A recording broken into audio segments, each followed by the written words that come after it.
Voy a contar muy brevemente, porque voy a hacerlo muy breve. Inmaculada luego dará las órdenes, y digo órdenes en el sentido más riguroso del término, de cómo funcione esto para que cumplamos el horario, pero, quiero decir, 4 frases sobre el convento y 4 frases más sobre algunas ideas en relación con la Academia de San Carlos, de la que soy miembro. Este convento, este viejo convento, es uno de los escasísimos conjuntos monacales prácticamente completos que se encuentran de fundación medieval en la Comunidad Valenciana. Es muy difícil hablar de conventos y de arte gótico delante de don Arturo Zaragoza, pero voy a decir 4 frases que creo que él no me desmienta en su intervención. Nos conservamos de él, bueno, el convento se crea o se funda bajo el nombre de Convento de Santa María del Monte Carmelo, que es la última orden mendicante instalarse en Valencia después de la conquista de Jaime I. Se crea o se autoriza expresamente por Pedro III y estaban aquí ya antes me refiero en Valencia, franciscanos, dominicos y agustinos. Cuando se crea el convento, que se crea en 1281, lógicamente fuera incluso de la muralla árabe, esto era un barrio, unas afueras del barrio árabe de la ciudad, tenía en su estructura original, tenía el claustro que vertebraba el inicial convento, la sala capitular, que es esta, que es de aproximadamente del siglo XIV, aproximadamente, el dormitorio de frailes, que está aquí arriba, luego veréis, que está preparándose a montar una exposición, y el refectorio, que está aquí al lado y que está ahora preparándose una exposición que se inaugura el lunes. Aparte de algunas estancias, sobre todo biblioteca y sobre todo zona de publicación, porque era un convento muy activo. El convento va creciendo y en la zona ya renacentista, es decir, en la segunda mitad del XVI, se amplía con otra zona común, que es un claustro que está adjunto a con un paso que veréis también,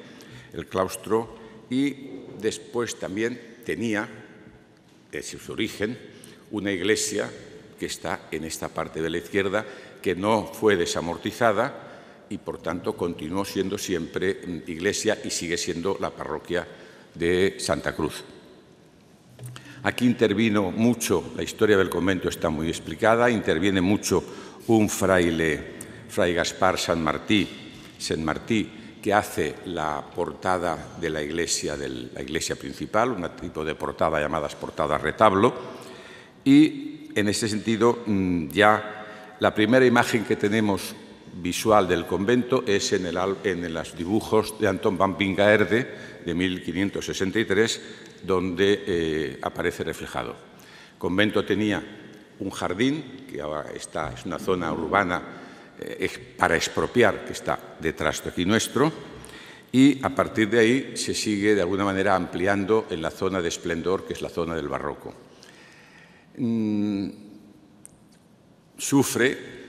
Imagino que la comunidad se reuniría en esta sala preocupada por, primero, la invasión del francés y después, sin duda, mucho más preocupada por la ley de Mendizábal de la desamortización. En cualquier caso, este convento, que fue también desamortizado,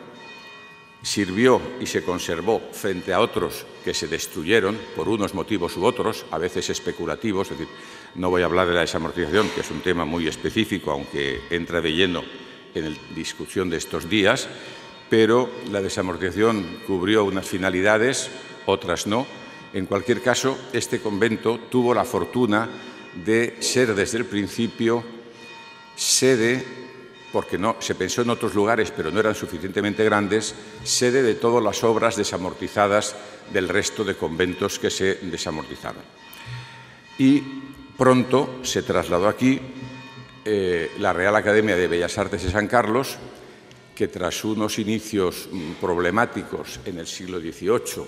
fruto de una vivencia valenciana ilustrada, muy, en fin, diríamos, muy acusada, con nombres importantes, Mayans, etc., intenta fundarse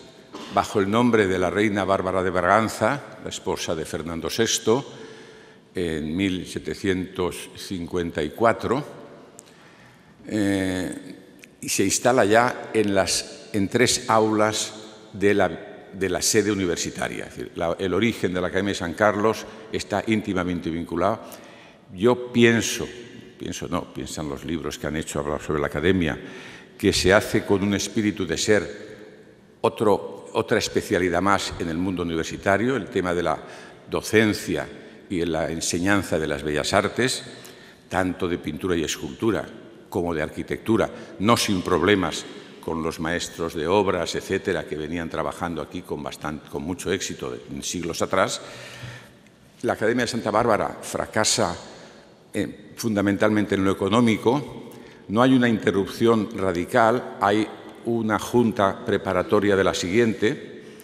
y al final se consigue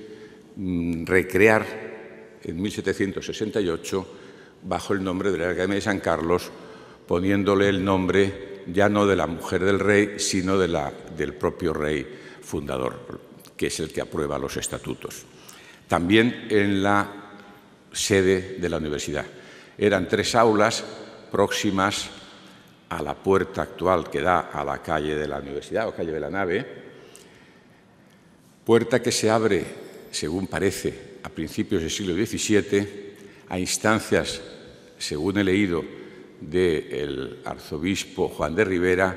para evitar que el jolgorio de los alumnos de la universidad alterasen la tranquilidad del Colegio del Patriarca que estaba al lado. En cualquier caso, a partir de la desamortización, la Academia de San Carlos, para controlar y vigilar todo el proceso desamortizador, y porque aquí hay espacio, se traslada aquí, y en esta casa va a estar la Academia de San Carlos, el museo inherente que surge de la propia Academia y las clases y la enseñanza vinculada con la Academia. Estoy hablando en conjunto hasta principios del siglo XX. Después veremos físicamente aquí la Academia y la Escuela de Bellas Artes, luego Facultad, hasta 1980 donde se traslada a la nueva sede de la Universidad Politécnica. Por lo tanto, es un edificio que ha tenido la fortuna de tener solo 2 ocupaciones, es decir, la monacal desde su fundación hasta mediados del siglo XIX y después la cultural hasta hoy, con lo cual se mantiene bastante puro en sus esencias arquitectónicas y mucho menos castigado por otros usos como ha podido ser el también convento de San Pío V, que tuvo entre sus utilidades haber sido hospital militar hasta después de la Guerra Civil Española. Bien, por tanto, creo que es importante reconocer, por una parte, la labor de la Real Academia, porque de ella surge el Museo de Valencia. El Museo de Valencia surge primero por sus propios fondos, los propios fondos de los académicos, algunos de ellos dados con gran generosidad, como por ejemplo los fondos que dan los hermanos Vergara para enseñanza y para modelo de los alumnos. Ese sería un poco el núcleo inicial del museo. Después hay una creación que supone aumento en calidad y en número, aunque quizá un poco temporal, que es el museo que manda crear el mariscal Suchet cuando ocupa la ciudad en 1812. La figura de Suchet, lo he dicho muchas veces, creo que está pendiente de una profunda revisión. Tenemos aquí, y luego os daré el catálogo la exposición de Valencianos en 1812, donde hay, de paso, evidentemente se cita a Suchet, porque es un personaje importante, aunque su estancia fue breve por una serie de motivos evidentes, pero él no tuvo nunca sensación de estar provisional. Una de sus primeras normas es la supresión de los conventos, siguiendo la línea francesa del laicismo, etcétera, y de la unión de las obras de arte, y crear un museo de Valencia, museo provincial propiamente no, Museo de Valencia. Esas obras que se recogen fundamentalmente de nuevo de los conventos y se suman a las que tenía la Academia, después de la ida del francés se van a devolver, pero no todas, y se quedan algunas ya para enseñanza, teóricamente, dicen los documentos, como agradecimiento de los conventos por haberlos conservado. Yo supongo que la Academia lo que hizo fue pedirles alguna para crear ya un museo. Por lo tanto, es un museo que se crea en los últimos años del siglo XVIII y en los primeros del siglo XIX. Es verdad que después la desamortización va a dar un aumento importante de obras al Museo de Bellas Artes,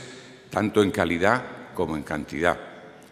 Y eso va a obligar también a crear las comisiones provinciales de monumentos en toda España, comisiones provinciales que en gran medida en Valencia están prácticamente regidas por miembros de la Academia de San Carlos. El museo, de alguna manera, se independiza administrativamente de la Academia a principios del siglo XX, aunque su presidente y su director es siempre un académico de San Carlos, y eso sucede similarmente a otros museos españoles que se crean con ese motivo. Por ejemplo, el de Bellas Artes de Castellón, el de Bellas Artes de Alicante, etcétera, se crean en ese momento, pero este tiene unos orígenes, diríamos, me refiero al de Bellas Artes anteriores. El museo está aquí hasta después de la Guerra Civil, con una serie de ampliaciones y de reformas que veréis a lo largo del día de hoy, sobre todo tres circunstancias especiales que hay que mencionar para entender la casa. Una es de hecho arquitectónico. Una es la integración en el refectorio del patio, de gran parte del patio del embajador Vic, que había traído de Italia y que lo montan un sistema que puede ser en este momento opinable, pero en cualquier caso en su momento fue brillante, integrando el claustro renacentista del embajador Vic en el austero gótico del refectorio. Por otra parte, hay dos hechos importantes también a efectos del museo. Es la cubrición que hace, creo que el arquitecto Belda, del claustro gótico, que tenemos aquí, una cubrición que puede parecer radical, pero que estuvo muy bien hecha, dicho por los expertos, incluso los que la han desmontado, que permitió ganar espacio y distribuir el museo aquí. Y después un elemento fundamental fue la ampliación, que siguiendo modelos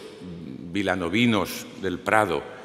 por parte del arquitecto Ferreres, se hace en una ampliación que está aquí detrás, que la veréis,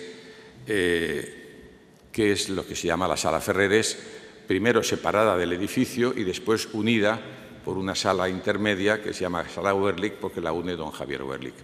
Eso es el contenido, es decir, esos son los espacios donde el Museo de Bellas Artes está aquí. El museo se va de aquí después de la Guerra Civil, no sin polémica, gracias a la decisión y al impulso del entonces director, Manuel González Martí. Se traslada al viejo seminario de San Pío V, fundado por el arzobispo Rocaberti, mandado y construido por Juan Bautista Pérez, etc., con mucha penuria. Hay que pensar que el traslado en los años 1940-46, que se inaugura, son años muy duros en cuanto a la economía. Se traslada allí, no más grande que aquí, no mejor instalado que aquí, pero en cualquier caso Lo único que cabe pensar, y lo que ha dicho muchas veces antes de morir González Martí, es que la riada de 1957 hubiera dañado aquí mucho más las obras en planta baja que lo que las dañaron en el Museo de Bellas Artes, donde en la planta baja había pintura, pero poca, porque aquí el agua llegó a más de 4 metros de altura. Bien, la Escuela de Bellas Artes, también otro miembro desgajado y desgajable de la Academia de San Carlos, está aquí hasta 1980, como digo, donde por razones de aparente incapacidad y de ruina en alguno de los accesos se traslada de una manera provisional primero y definitiva después al campus de la Universidad Politécnica. Por razones, la integración en la Universidad Politécnica no es cuestión de analizarla ahora, pero yo creo que lo viví, que fue por razones casi de ubicación física. Pero vamos, luego a la facultad no nos ha venido mal. Y, por tanto, la academia se traslada también al San Pío V cuando se traslada al museo. Este espacio se queda primero sin uso, después durante unos años está en muy malas condiciones, se hace una primera restauración. Aquí sí, durante unos años es una sala de exposiciones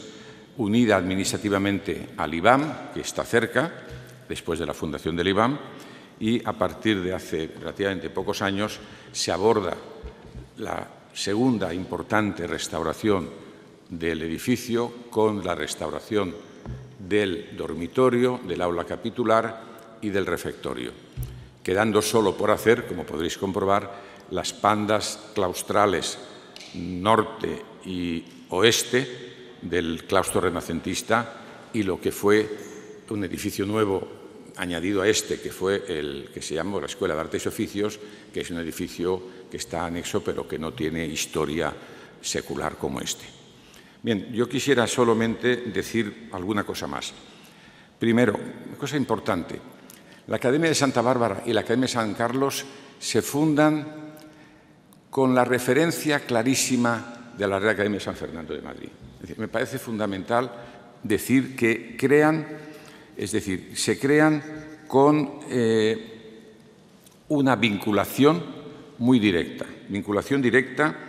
y sobre todo por el impulso de dos personajes claves, que son los hermanos Vergara. Yo, que me ha gustado estudiar mucho, bastante, seguramente por influjo personal, las sagas, los Vergara son una saga importante de artistas que conviene tener en cuenta. Es decir, el antiguo, la cabeza de todos, es Francisco Vergara, llamado el Viejo, o el Mayor, que es un arquitecto, escultor a finales del siglo XVII, principios del siglo XVIII, es arquitecto que se conoce fundamentalmente en Valencia por su empuje y sobre todo porque siendo arquitecto colaborador de Conrado Rodulfo en la fachada barroca de la catedral, tiene que hacerse cargo de ella cuando Conrado Rodulfo, arquitecto del pretendiente Carlos o del rey Carlos, porque llegó a ser rey de Valencia durante un tiempo, el llamado después archiduque Carlos, pierde la lucha contra los Borbones y tiene que irse por una serie de avatares que serían muy largos, sobre todo a raíz de la anécdota, o no tan anécdota, de la batalla de Almansa, etc. Entonces, Francisco Vergara el Viejo se hace cargo del final de la bellísima portada barroca de la catedral.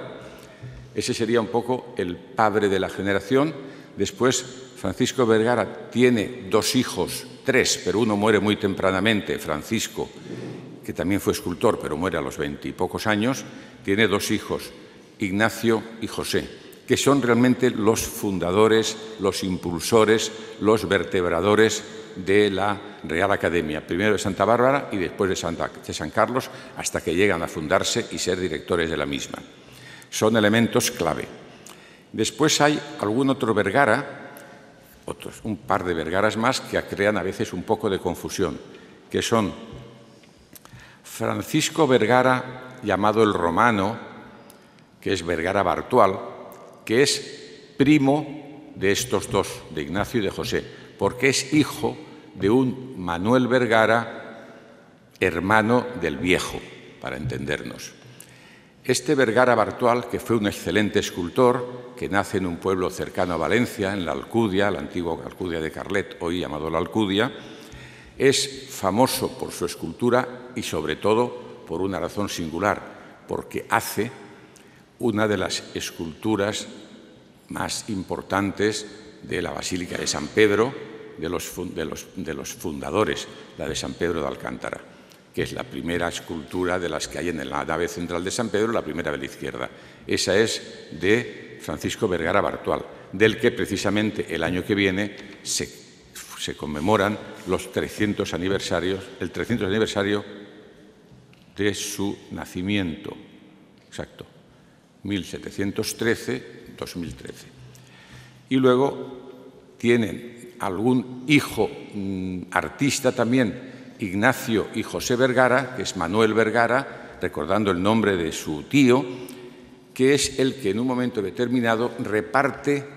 la mayor parte de las obras que había coleccionado o que había hecho su padre José Vergara.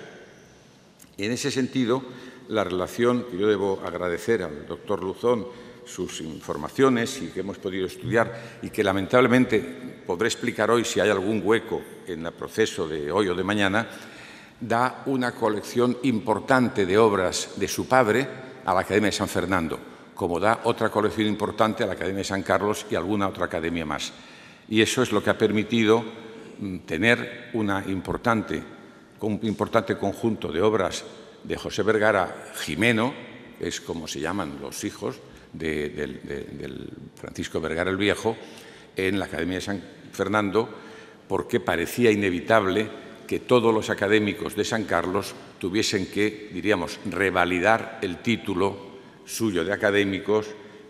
a base de pasar el examen, entre comillas, de la Academia de San Fernando. Conexión que no se ha perdido, aunque administrativamente ahora o no, pero sí que están bajo el ámbito general de lo que hoy se llama el Instituto de España, y que las relaciones entre la Academia de San Fernando y la de San Carlos han sido siempre magníficas, pero incluso durante mucho tiempo de una cierta subordinación en el sentido teórico del término de la de San Carlos y otras muchas, pero vamos, en este caso la de San Carlos, con la de San Fernando, que es la Academia Matriz, la que mejor representa el espíritu de la Ilustración en la convulsa España de la segunda mitad del siglo XVIII. Esa es un poco la idea del edificio y la idea de la academia y la idea por la que cuando me planteó el profesor Luzón hacer este encuentro, simposio, dije que aquí podía ser un lugar adecuado, porque estamos tratando de un centro vinculado a las academias, a las exposiciones, a los conventos y a la desamortización. Entonces, creo que junto a las exposiciones que habitualmente se hacen, este aula capitular, el otro día se le llamó aula de la palabra, puede ser un buen lugar para discutir durante estas jornada y media este proceso explicativo y tan rico en contenido, organizado por la Universidad de Barcelona, con una línea muy moderna de grabación, de reproducción y después de permanencia para los asistentes. Yo creo que eso es un poco lo que quería decir, fundamentalmente. Muchísimas gracias a don Felipe Garín.